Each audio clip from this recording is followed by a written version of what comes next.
Cockroach Janata party స్ఫూర్తి అయితే వైఎస్ఆర్ కాంగ్రెస్ పార్టీకి బాగా వచ్చేసినట్టుంది. ధర్మేంద్ర ప్రధాన్ రాజీనామా అంశాన్ని దృష్టిలో పెట్టుకుని ఇక్కడ డిఎస్సిని ఆ కోణంలో చూపెడుతూ పెద్ద ఎత్తున ఆందోళనకి దిగుతోంది.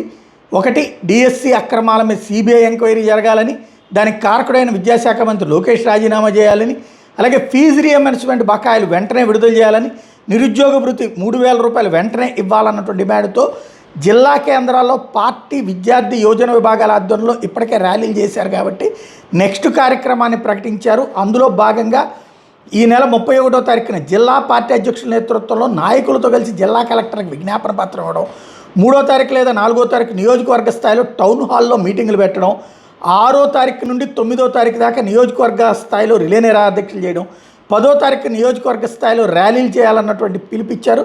రిలే నిరాధ్యక్ష కార్యక్రమాలని అట్లాగే 10వ తేదీ నిర్వహించే నియోజకవర్గ స్థాయిలో ర్యాలీల కార్యక్రమాలని ఏర్పాటు చేయాలన్నటువంటిది వైఎస్ఆర్ కాంగ్రెస్ పార్టీ కేంద్ర కార్యాలయం ఇచ్చినటువంటి పిలుపు. తద్వారా ఆంధ్రప్రదేశ్లో ఒక తామే కాక్రోచులు కావాలనుకుంటోంది వైసీపీ.